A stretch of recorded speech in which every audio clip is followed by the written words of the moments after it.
Hello আমার দুষ্ট প্রিয় মিষ্টি বন্ধুরা, তোমরা সকলে কেমন আছো? আশা করি তোমরা সকলে অনেক ভালো আছো। বন্ধু, আজ তোমাদের মাঝে নিয়ে আসলাম নতুন একটি লাগালাগির গল্প। বন্ধুরা, গল্পটি শুনলে তোমাদের দাঁড়িয়ে যাবে, তোমরা হাতের কাজ করতে বাধ্য হবে। তাই ভিডিওটি না টেনে শেষ পর্যন্ত গল্পটি দেখুন। চলুন বন্ধুরা, আর কথা না বাড়িয়ে গল্পটি শুরু করি। অকস্মাৎ দুভাই বিভ্রান্তিতে পড়ে গেছে। সবচেয়ে করুণ অবস্থা আহিলের। আহনাফ তার দিকে বাঁকা দৃষ্টিতে তাকিয়ে রয়েছে। সকাল ঠোঁট টিপে হাসছে। আহনাফ গম্ভীর হয়ে প্রশ্ন করল, তুই এমন করলি কেন? আহিল ফাঁকা ঢোক গিলে বলল, না মানে, কেন জানি মুখ থেকে বের হয়ে গেল। এমনি এমনি না, আসলে তুমি হঠাৎ ভয় পেলে, তাই আমিও ভয় পেয়ে গেছি। কথাটা যুক্তির মধ্যে পড়ল কিনা আহনাফ তা নিয়ে বিশেষ খাটাল না। বলল, কোথায় যাচ্ছিলি যা? এরপর সে অর্ষার দিকে তাকিয়ে বলে, এভাবে হুটহাট কোত্থেকে সামনে এসে পড়ো বুঝি না? কবে জানি হার্ট অ্যাটাক হয়ে যায়। অর্ষাকে পাশ কাটিয়ে আহনাফ রুমে চলে গেল। আহিলও আর সময় নষ্ট করেনি, দ্রুত লম্বা পা ফেলে নিজের রুমে চলে গেছে। অর্ষা দীর্ঘশ্বাস নিয়ে সকালকে বলল, চলো। সকাল মনে মনে হাসলেও সামনে প্রকাশ করল না, মুখে বলল, চলেন। ইফতারির সময় সকলে একত্রে বসেছে। টেবিলে বসেনি, ফ্লোরে বসেছে। ছেলেরা সবাই এক সাইডে আর মেয়েরা সবাই এক সাইডে। এই সময়টিতে সকাল চুপচাপ থেকেছে, কোনো রকম দুষ্টুমি করেনি, আহিলকে জ্বালাতনও করেনি। মোট কথা বাড়ির কাউকে বুঝতেই দেয়নি কিছু। ইফতারের পর ছেলেরা মসজিদে চলে যায় নামাজ পড়ার জন্য। মেয়েরা সবাই বাসায় নামাজ পড়ে নিয়েছে।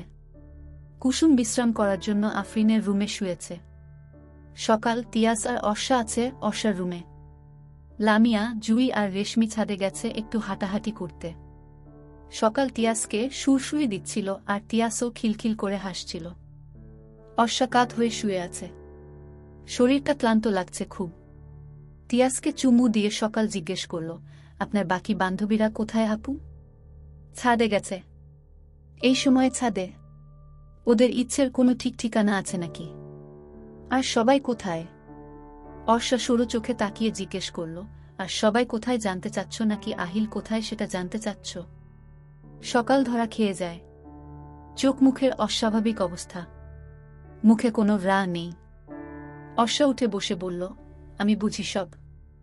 না মানে, তেমন কিছু নয় আপু। আহিলকে তুমি পছন্দ করো তাই তো?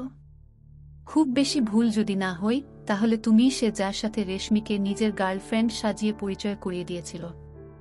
তার মানে আপনি আমায় চিনতেন না? তবে জানতাম সব। তুমি যে সেই মেয়ে সেটা বুঝেছি তোমার হাবভাব দেখে। কিন্তু অবাক লাগছে এটা ভেবে যে রেশমি কিংবা আহিল কেউই বিষয়টা আমায় জানায়নি। ভাবিকে আমিই বারণ করেছিলাম। আহিলের কথা কিছু জানি না। তুমি খুব সুন্দর সকাল, স্মার্ট, তবে ছোট, অনেক চঞ্চল। তোমার বয়সটাই এখন চঞ্চল তার। কিন্তু একটা অজানা কথা কি জানো? আহিল কিন্তু বেশ শান্ত স্বভাবের, নরম মনের। ওকে যা লাতন করে কখনো ওর মন পাবে না। তাহলে কি করব আপু? করুণ স্বরে বলল সকাল। আপাতত নরমাল কথাবার্তা বলবে, স্বাভাবিক একটা সম্পর্ক রাখবে। তুমিও ওকে বোঝার জন্য সময় নাও, এখনো অনেক সময় আছে। ধৈর্যহারা হয়ো না। আহিল যা অপছন্দ করে এমন কিছু করো না। সকাল মুচকি হেসে বলল, ঠিক আছে আপু, আপনি যা বলেছেন আমি তাই শুনব। এখন তাহলে ভাবির কাছে যাই। যাও। সকাল তিয়াসকে আদর করে দিয়ে উঠে দাঁড়ায়। দরজার কাছে যেতেই পেছন থেকে অর্ষা বলে, বাই দ্য ওয়ে, আহিলের পাশে কিন্তু তোমাকে বেশ লাগে। কথাটি শুনে অর্ষার দিকে ঘুরে দাঁড়ায় সকাল। লজ্জামাখা হাসি দিয়ে আবার দৌড়ে চলে যায়। সকাল যাওয়ার কিছুক্ষণ পরই আহনাফ আসে। সোজা শুয়ে পড়ে সে, ক্লান্ত স্বরে বলে, আর ভালো লাগে না। তিয়াস ছিল অর্ষার বাম পাশে। ডান পাশে এসে আহনাফ শুয়েছে। মাঝখানে রয়েছে অর্ষা। তিয়াস অর্ষার পেটের ওপর উঠে উকি দিয়ে তাকায় আহনাফের দিকে। আহনাফও ঘাড় ঘুরিয়ে ওর দিকে তাকিয়ে হেসে ফেলে। হেসে হেসে জিজ্ঞেস করে, কেমন আছো আঙ্কেল? তিয়াস মিষ্টি করে হেসে বলে, আন্তেল আন্তেলস। আহনাফ ভ্রু কুচকে বলে, আঙ্কেল আবার কি? আরে আঙ্কেল ডেকেছে, বলল অর্ষা। আহনাফ তিয়াসকে নিজের কাছে এনে পেটের ওপর বসাল। দুহাত ধরে বলল, আঙ্কেল কি বেটা? বাবা বলো। মাঝখানে ফোড়ন কাটে অর্ষা। বাবা ডাকবে কেন? ফুপিকে মা ডাকতে পারলে ফুপাকে বাবা ডাকতে পারবে না কেন? আমি দেখেছি তুমি প্রায়ই তিয়াসকে বলো মা ডাকতে। অর্ষা ভ্যাবাচাকা খেয়ে যায়। আহনাফ মিথ্যে বলেনি।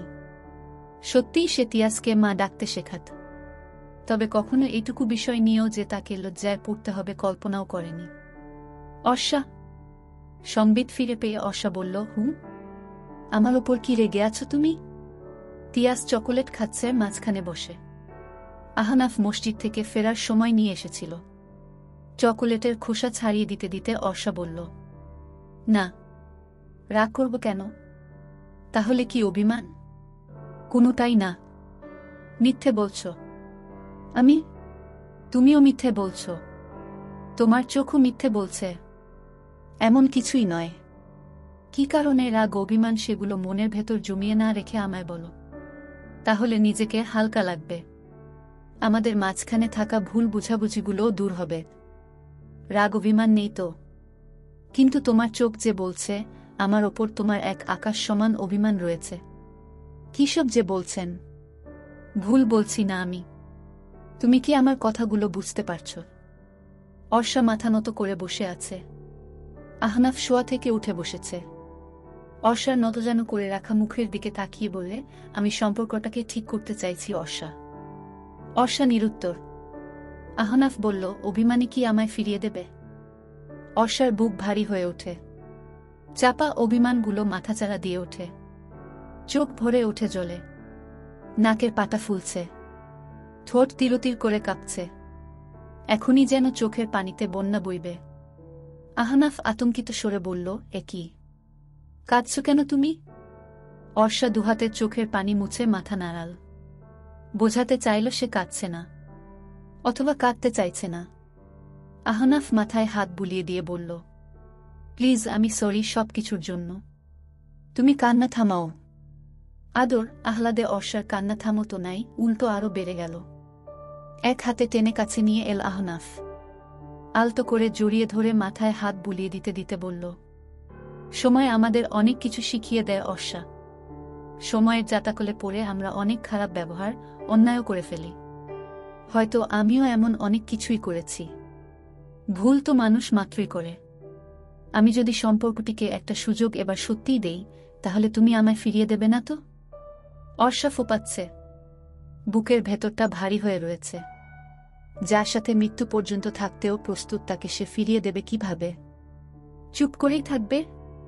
তবে তোমার নীরবতাকেই কিন্তু সম্মতির লক্ষণ হিসেবে ধরে নিলাম।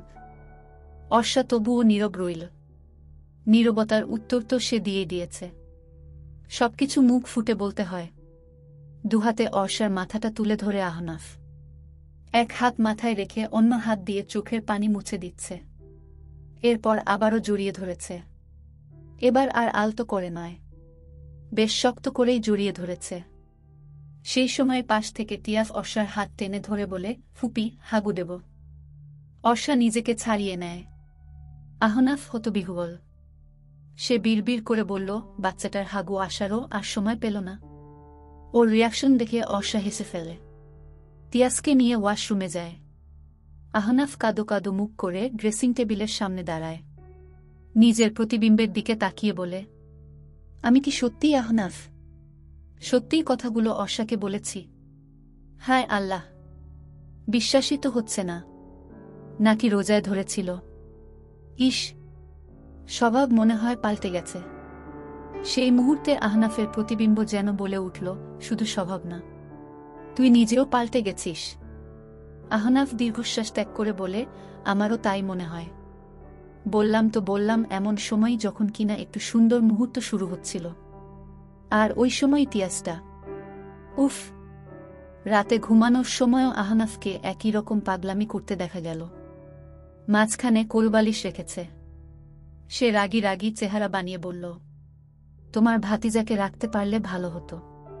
তাহলে এই কোলবালিশটার আর প্রয়োজন হতো না। আপনি কি এজন্য রেগে আছেন? না না, রাগ করব কেন? ওটি কি আর সময়ে সময় হিসেব করে আসে নাকি? তাহলে এমন কেন করছেন বুঝতে পারছি না। এখন বুঝতে হবে না, সময় হলেই বুঝবে। ধৈর্য ধরো, ধৈর্যের ফল মিষ্টি হয় জানো না? আমি আবার অধৈর্য হলাম কখন? শুয়ে পড়ুন, আমি লাইট নিভিয়ে দিচ্ছি। অর্ষা লাইট নিভিয়ে এসে নিজেও শুয়ে পড়ল। কিছুক্ষণ চুপ করে শুয়ে থেকে বলল, একটা কথা বলি। হু, আপনি হঠাৎ করে এতটা পরিবর্তন কেন? আহনাফের রাগ বেশি, জেদ বেশি, মেজাজ খারাপ হতে সময় লাগে না।